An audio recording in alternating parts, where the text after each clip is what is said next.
everybody and welcome to Board Game Inquisition, where we are fanatical about everything board games. Once a month I like to sit down and take stock of our collection in a video I call the Inquisitor's Conclave. Technically this is almost more like a podcast, but you know, if you feel free to alt and tab out and just listen along, I won't be any way offended. I'd like for you also to try and play along at home. I think it's really interesting to take stock of the games you have in your collection, what you've played the most, what you've acquired, what you're looking forward to, and of course the games that just didn't live up to your own personal hype. So please feel free to leave comments below, or if you yourself are a content creator, why not have your own Inquisitor's Conclave? I'd love to see what everyone else has been up to. So this is going to be a busy roundup for June, so let's start as quickly as possible with, we're talking about games newly acquired. Okay, trusty page time, because there have been a lot of games acquired this month. So the first two I want to talk about are trades that were arranged last month, but the games didn't arrive till this month, so they kind of ended up in this slot. The first is Power Grid, a game I admittedly claim to know very little about, other than it had a lovely map and it was an economic game.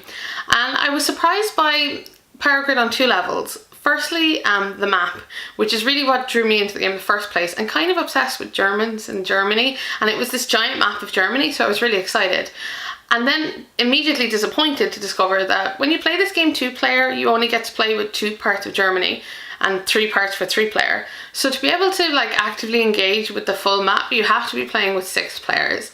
And I was really disappointed that they show you all this grandeur and you just didn't get to touch any of it.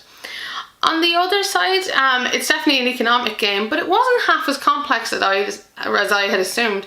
I'd expected it to be much more difficult to get to grips with. Actually, it was kind of very opening and welcome, and I have to say I enjoyed the game.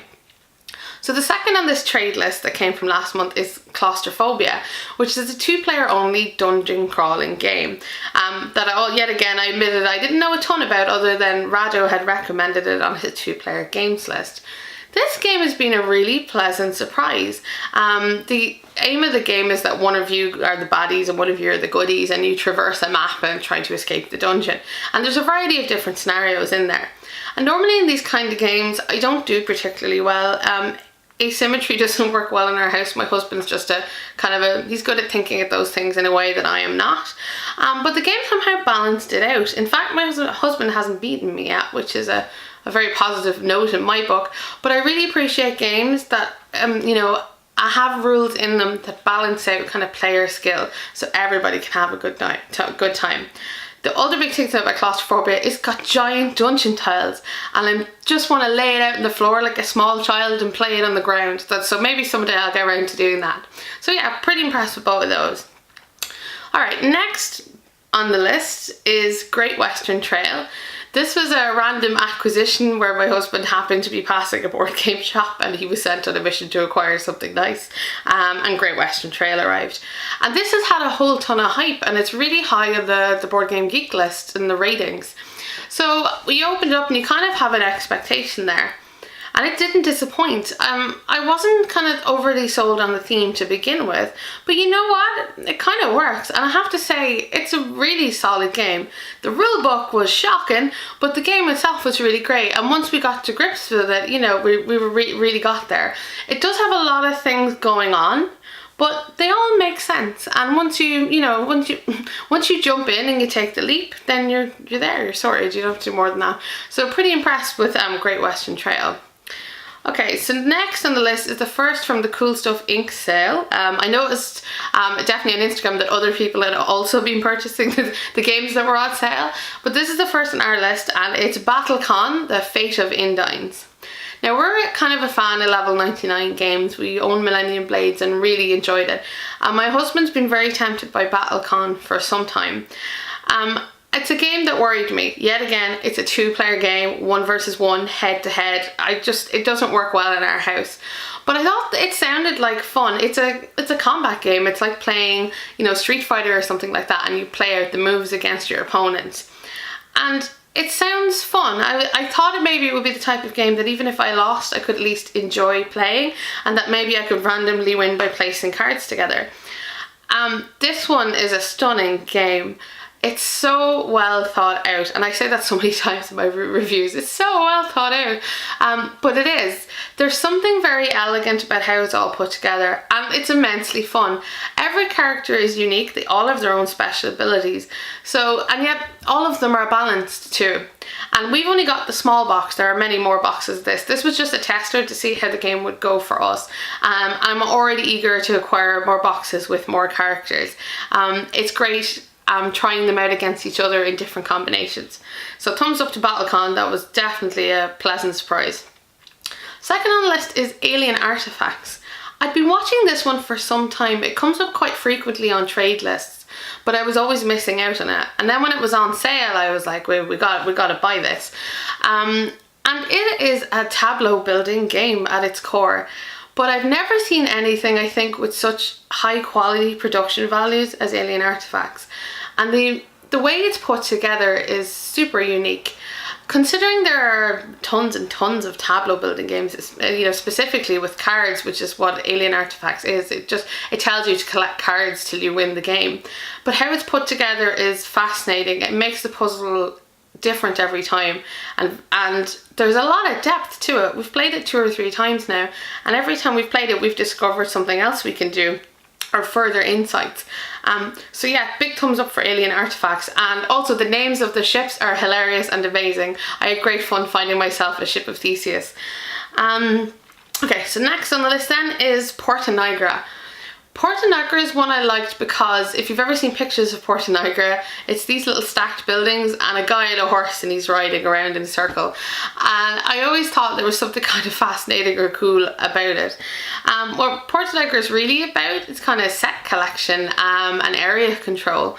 And it's really actually quite simple, but it's got a lot of depth to it. We were very surprised at how enjoyable it was, especially because it's an older game.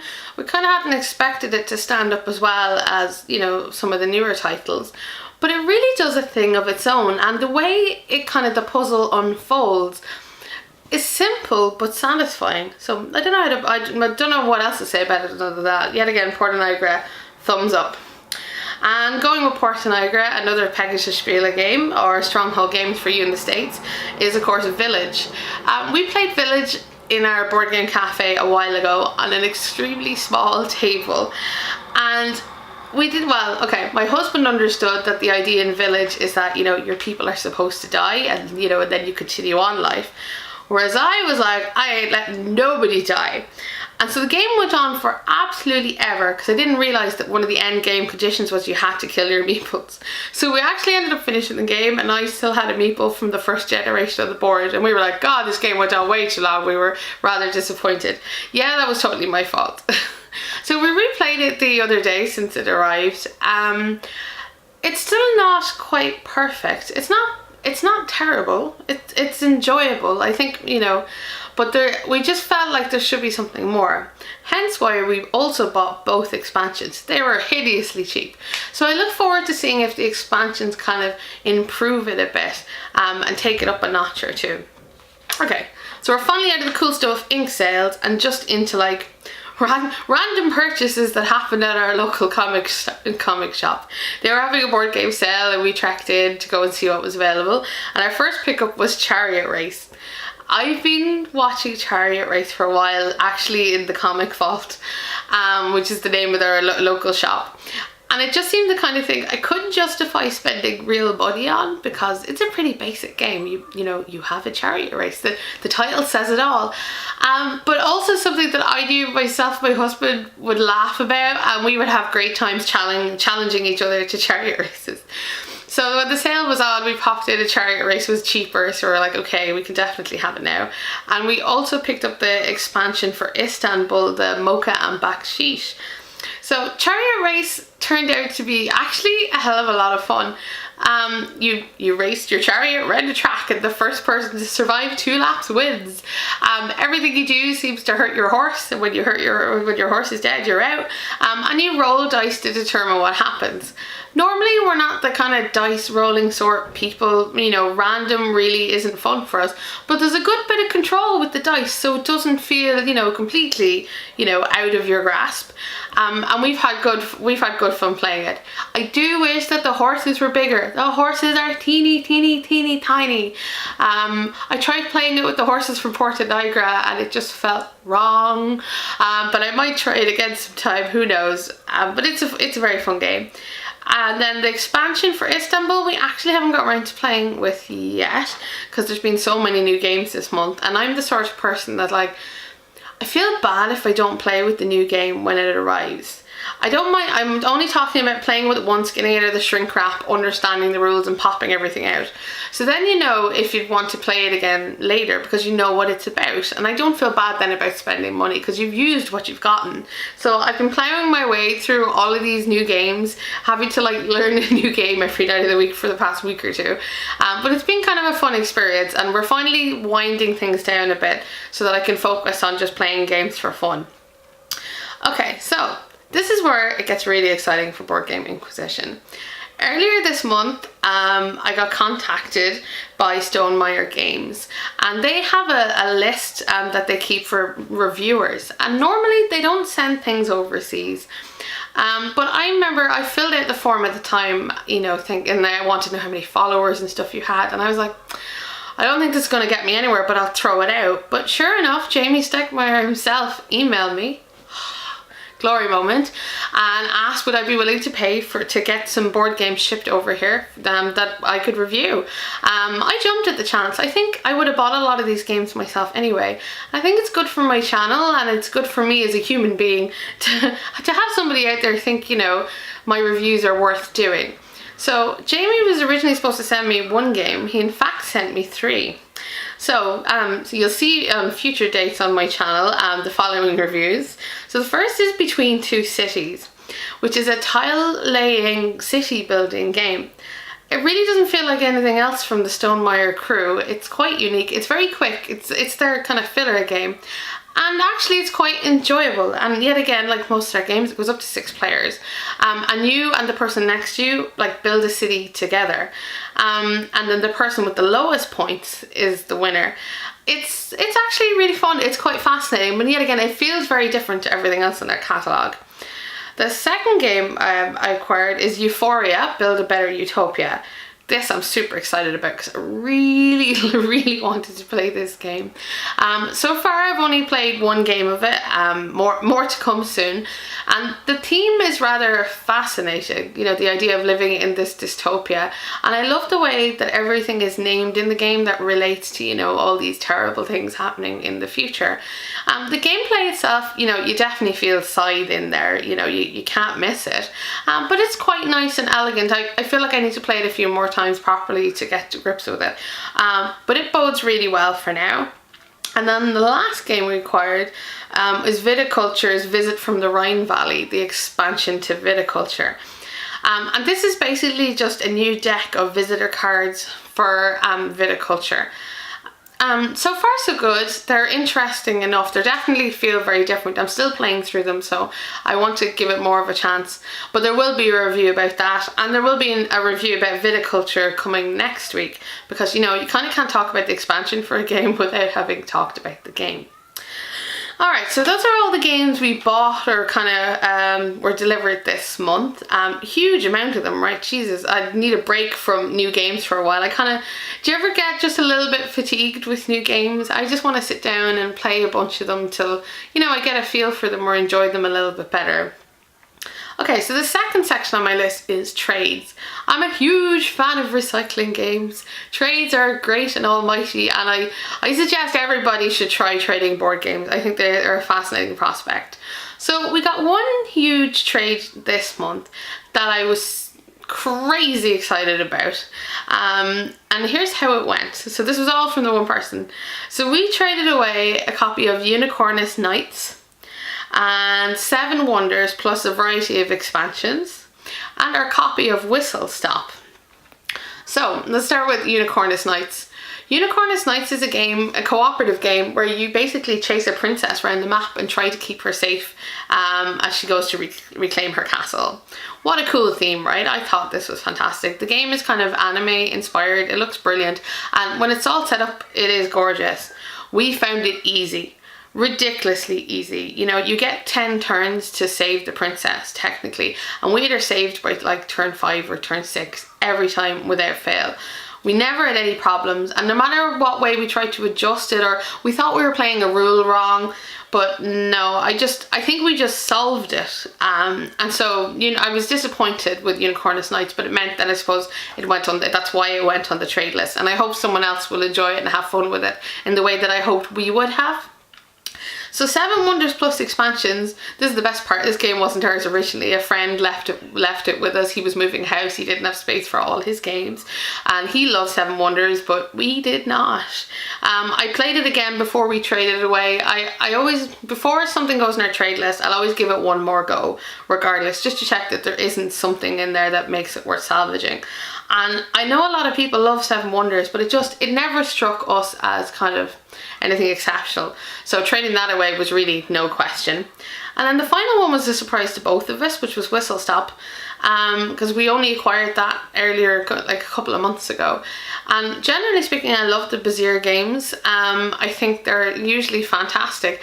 And you know what? Whistle Stop was well thought out. It was very pretty. It played absolutely fine. It just couldn't stand up with all of the other options we had. You know, anytime we tried to play it, we found something else better to play. So we thought we may as well move on Whistle Stop and acquire something we wanted to play. So now you know what we got rid of. Here's what we received. Dice fans, be still your beating hearts. Number 1 on the list, Lords of Vegas. Woohoo! Lords of Vegas has been on our wish list since I started watching all those shut up and sit down videos earlier in the year. There's a couple of things they mentioned that have been sitting there for ages, and finally we managed to get a copy of Lords of Vegas. And it is super fun. You own casinos on the Vegas Strip, and you use dice, you know, to determine the value in them and how much money they're worth. And you know what? I thought it was going to be a bit more of a serious game. It's actually really easy to play and like to pick up. I would nearly call it a filler game. That's how kind of easygoing and fun it is, and we loved it. We had a great time with it. So totally chuffed with Lords of Vegas. Second on the list, another dice game, Santa Maria. Now, this one comes up a lot. It seems to be really popular at the moment, and I knew that we would kind of like anything that had dice, you know, dice management and tile laying, and that's what Santa Maria really is about.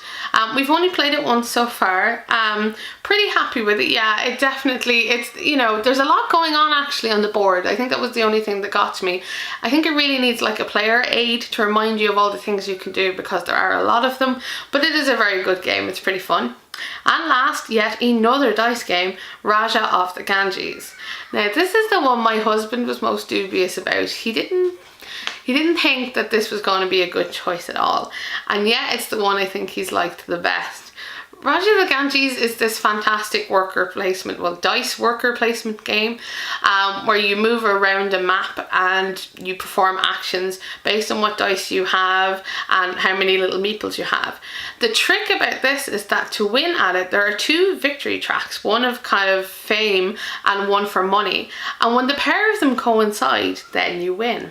Really cool, huh? Yeah, it's brilliant. And it's got a bunch of shiny dice and an elephant as its first player token. So Raja of the Ganges, excellent choice. So that's all our trades for this month. God knows if we've anything left to trade next month. I think we're all out of the good stuff. So we're going to move on to the number of plays, so the games we've played the most this month. So this time I think I'll do it in reverse, so it can be like really exciting when we get to the who's at the top of the list. So in 5th place is Time Stories, the Marcy Case, and this was played 3 times. So Time Stories, I really wanted Time Stories for ages, I ain't gonna lie. It was difficult to justify a price tag, you know, of €50 I think it was, to get the base game with just 1 expansion in it, considering it's just a board and a pile of cards. But we got snowed in here in February, and myself and my husband sat down for the day and we played Time Stories, and he was very dubious. And the funny thing was, he kept complaining about it, but he couldn't stop thinking about the mystery either and how to work it out. So it kind of got to him in its own way, and we really enjoyed the first one. So some time ago we traded for the second, the Marcy Case, for that expansion, and we're waiting for kind of the right time to play it. And so it's about 2 or 3 weekends ago now, a friend of ours came over to visit for the day, and we thought, you know what, why not let's sit down and like solve a murder or solve a mystery together. And we had a lot of fun doing it. I have to say though that this case was not as good as the one that came in the original box. I think we accidentally solved it, or we got close to it far quicker than I had anticipated. Like, it only took us 3 tries to master the whole thing, which was a little bit of a letdown. Although we still had fun. Like, it's a great game to play as a group. You know what I mean? This kind of unsolving and whatnot. But that particular expansion, not super sold on. I'll probably still get one more and see the quality of that before determining how much further we go with Time Stories, because I do think it's a great idea.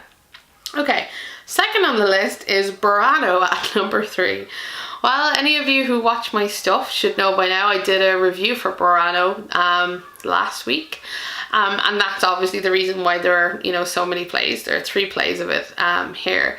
So Burano is something I love, and even though I'm not 100% certain why I enjoy it so much, it's a heavy duty Euro game that's got a lot going on. It's got a lot of colour, and it's busy, but beating it feels so satisfying. You know, it's like taking on a really hard boss, you know, and getting there and go, yes, you know the triumphant feeling.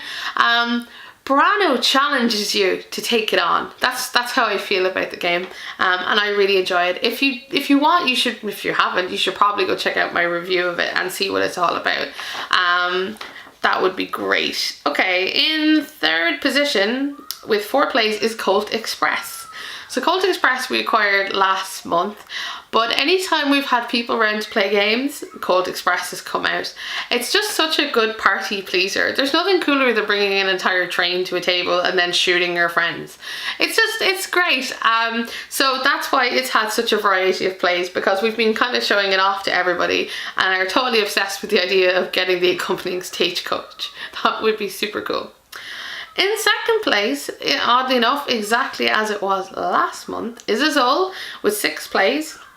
So Azul, yet again, holding strong. It's just, you know, if you're not sure what to play and it's almost bedtime, Azul just wins that out. I love how it kind of settles me down for bed. And in first place, a new entry for this month is BattleCon Fate of Indines with 7 plays. So as I spoke about BattleCon earlier, you understand it's like a 2-player fighting game. I think the reason we have so many plays is because I was really determined to understand it. And it took me quite a while to get to grips with my first character of going through the motions and knowing everything. And every time I lost, I just wanted to play again. I was like, no, I'm getting there. I've had 1 victory in BattleCon, and it was mighty indeed. I'm very proud of myself for it.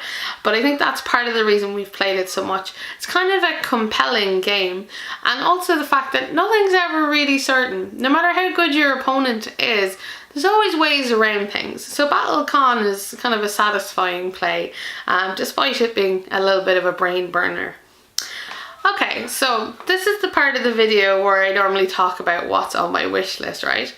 And I think what the most hilarious thing is, if I look at my wish list from last month, yeah, I didn't buy any of those games this month. Absolutely nothing on my wish list is what was bought. Yeah, I'm not surprised by this. My wish list is kind of long and unwieldy, and if I find or come across something that I think we'll like or will play, I'll pick it up while we can, because wish list things can just be difficult sometimes, can't they? So my wish list for this month is short and sweet, because I don't feel like I need any more games right now. I just feel a little bit like I want to enjoy what I have. So this month's wish list has got 1 item on it only, and it's still Tolkien, the Mayan calendar, because I'm still obsessed with that, getting that game. And I keep seeing more and more people painting their wheels on their board.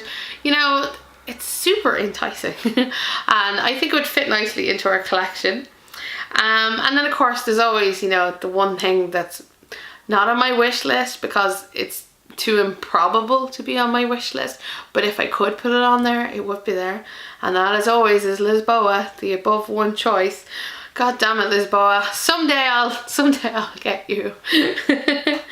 Okay, brilliant. Okay, so that's kind of everything we've gone through. It's been an interesting month for Board Game Inquisition. I suppose like I have a little bit of news I'll just throw in here at the end. Why not? Maybe people are interested. So the first kind of big news is that the channel we did our first ever Kickstarter preview this month. I hope you checked out Assembly and the Seals of Cthulhu. And they were a kind of a fun challenge to do because they had to be done within a certain time frame, and I really wanted to honor the spirit of the games they had. So, you know, for the Seals of Cthulhu, I made a casino style video with my Cthulhu plushie, and that was hilarious and crazy and fun, and it ended up being something slightly different than I planned. And Assembly was the game that really surprised me because I enjoyed it so much, and I couldn't find a flaw in it, and that kind of upset me a little bit because part of what I do is about telling you, you know, what's good and what's not good. And when I can't find something wrong with it and I'm searching for something to be wrong with it, I feel like I'm letting you guys down a little bit. But yeah, so the Kickstarter previews, hopefully there'll be more of those in the future. The second news piece, well, the second news item is that I've booked my flights to go to Essen. Now, Essen, that's a long way for me to go, and that's kind of a very scary trip for me to make.